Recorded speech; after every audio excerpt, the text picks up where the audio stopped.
In the early morning of April 17, 2014, at Maricopa County Jail, Arizona State, a serious incident occurred in the pretrial detention area. Justin Everly, 29 years old, a black man wearing an orange prison jumpsuit, was awaiting transfer into the facility when he suddenly slipped out of line, avoiding the guard's sight, and crawled across the floor toward the women's unit. Most inmates in the room were fast asleep, as it was nearly 4 a.m.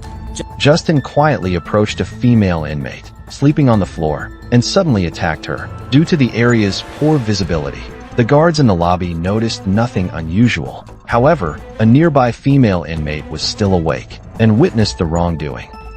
Justin saw her and signaled her to stay quiet, but the woman immediately shouted for the guards.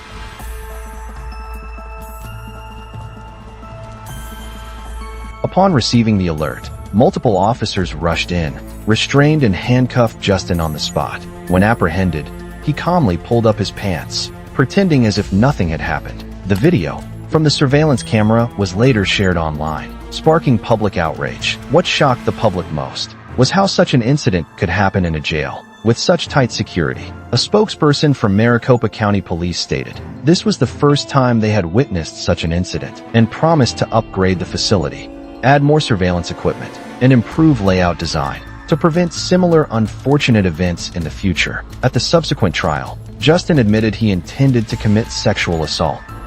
He confessed that he couldn't control himself because he was attracted to the woman. Due to this serious behavior, Justin faced multiple new criminal charges, including assault and sexual assault, significantly extending his prison sentence. It was also reported that he had a prior record of harassing at least 5 female students at the State University in Arizona, and he was being held awaiting trial. But it didn't stop there. Another shocking incident occurred on May 1, 2015, in the city of Cincinnati. In Ohio, police received a report from a citizen that their car had been stolen. Right after verifying the information, authorities quickly located the car and dispatched officers to the scene. There, they saw 4 young men stepping out of the stolen vehicle. As soon as they saw the police, all 4 suspects ran in different directions. Officers immediately gave chase. One of them ran extremely fast, nearly reaching a trash bin before being caught. Suddenly, an officer behind shouted loudly, "He's got a gun! He's got a gun! On your right! On your right!" Upon hearing it, the pursuing officer immediately turned around and saw the suspect holding a gun, with the barrel pointed directly at him. Without hesitation, he drew his gun and fired multiple shots. The suspect collapsed after the gunfire. The remaining 3 were quickly arrested. An investigation revealed the suspect shot was named Ryan Hinton, only 18 years old. Although police attempted to give first aid on the spot, the bullet had struck his heart. Ryan died at the scene. The remaining 3 suspects were charged with possessing stolen property and obstructing law enforcement officers. The following day, following standard procedure, police summoned Mr. Rodney, Ryan's father, along with family members, to help process the related formalities. Police played back the bodycam footage to provide transparency on the situation. But as soon as he saw his son getting shot, Mr. Rodney was overwhelmed with pain and grief. He stood up suddenly, turned around, and walked out without watching further. That reaction was understandable. However, no one expected that just a few hours later, Mr. Rodney drove toward the University of Cincinnati campus, saw a police officer standing by the roadside, and immediately hit the gas, swerving into the opposite lane, and rammed straight into that police officer. The violent impact knocked the officer to the ground. Rodney was also injured in the car. People nearby immediately called for an ambulance. Rodney was found to have only minor injuries. As for the officer, Mr. Larry Henderson, he didn't survive due to the severity of the wounds. He was 57 years old and had 5 children. In the past, he served as deputy chief of Hamilton County. He worked for over 35 years and had just retired last December. Since retiring, he spent time at home fishing, mowing the lawn, or enjoying outdoor activities. Even in retirement, he stayed connected with former colleagues. Whenever the unit was short-staffed, he was always ready to help. That day, he was filling in for an officer on duty, assigned to direct traffic. After finishing his shift, he rested under a roadside tree. Then, he was tragically struck just like that. Everyone knew that. Rodney did it out of rage and revenge for his son. But Larry, a man completely uninvolved in the case, lost his life due to such a reckless act. Where is justice to be found? Rodney was subdued right at the hospital. Once his wounds stabilized, he was immediately taken into custody and interrogated. However, Rodney had prepared in advance. He quickly hired a lawyer. During the interrogation sessions, he coldly said, "No comment. Ask my lawyer." With Rodney's silence and stubborn attitude, the police could do nothing, at least not yet. After completing the initial investigation, the police forwarded the case file to prosecutors to await trial. On May 3rd, the local court held a hearing on Rodney's case. Nearly the entire local police force was present at the scene. At the end of the opening session, Rodney walked past the police lineup with a defiant expression. He held his head high and muttered mockingly. A few days later, the hearing resumed. Rodney's lawyer planned to argue that he was innocent and petitioned.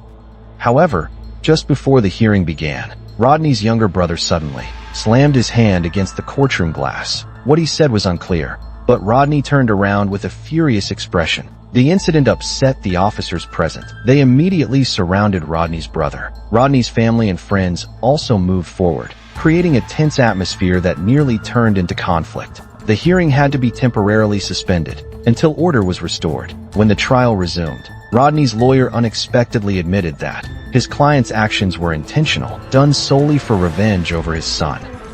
But then he changed his tone. Before committing the act, Mr.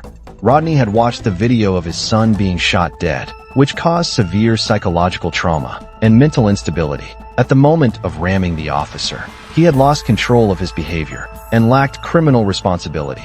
Therefore, he should be declared not guilty. This argument sparked mixed reactions. People questioned if anyone can claim mental shock without medical records or diagnosis. Then is there any boundary left between law and personal emotion? Can someone fully conscious, just emotional, really be considered out of control? What fueled public outrage further was the support from some community members for Rodney, because both he and Ryan were black. Many in that community ignored right and wrong and simply asked, why was Ryan shot dead on the spot by police? Was it because he was black? Some even claimed that Rodney's action was a reasonable response from a father. They didn't care that Rodney attacked a police officer, a completely innocent man, Mr. Larry, who had no connection to the original case. Some even organized online fundraisers to support Rodney. In light of this, the police issued a warning. We should not raise funds for those who break the law.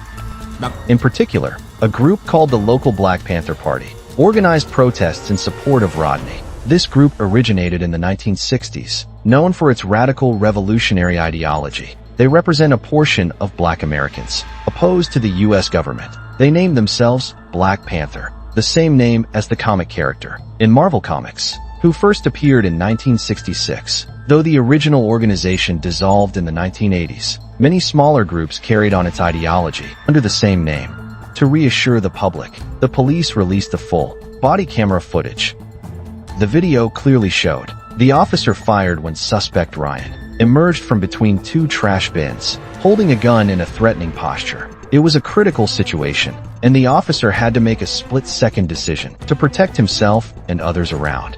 The officer who did discharge his firearm said that when the individual came out between the dumpsters, he had the firearm in front of him. It was in like a bladed position, and it was pointed at the officer. And he felt threatened for his life, and that's why he discharged his firearm. Police believe releasing the video would help the public understand the nature of the incident. However, community reactions were divided. Many people still objected. Some said Ryan only turned sideways, posing no threat at all. Others suspected the footage was edited, claiming Ryan wasn't even holding a gun. It boiled down to one haunting statement. Ryan was shot just because he was black. You cops, shoot the arrow first, then paint the bullseye later. No matter how you paint it, it's always a perfect shot. Meanwhile, many white citizens who saw the footage held a different view. They believed Ryan was clearly holding a gun and even pointed it at police. In such a situation, they felt the officer's use of force was entirely justified and necessary to ensure safety. After Rodney's court hearing, a video clip showing him glaring at the lineup of officers went viral on TikTok. One version was edited with the civil rights song, "A Chain Is Gone," and received over 412,000 likes. Another version titled "Their Hateful Eyes," referencing the police lineup, attracted more than 1.6 million likes. No matter what, in today's society, white people are still the majority, and that only deepens the divide. The same incident, but each side sees it from a completely different perspective. One sees it as a tragedy, the other sees it as a necessary measure. And that's the biggest issue society is facing. No matter which side you're on, one thing never changes. Actions should never stem from violence. If Rodney believed the police fired unjustly, he had every right to pursue legal channels, to seek justice. Why take it out on someone like Larry? A completely innocent, retired police officer? What did Larry ever do wrong? This reminds me of a childhood memory. Back then, I went back to my hometown to visit my grandparents. As soon as I got off the train, I was suddenly stopped by a group of local youths. They said I was from the city, and they wanted to beat me up for revenge, because during their last trip to the city, they got beaten up by local kids there.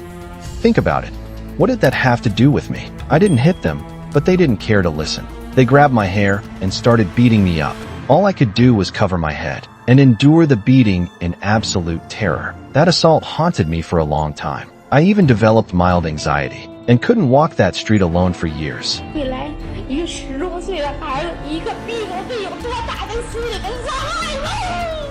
That wraps up this episode. See you all in the next one. Thank you for watching. Please like and follow to stay updated with more interesting news.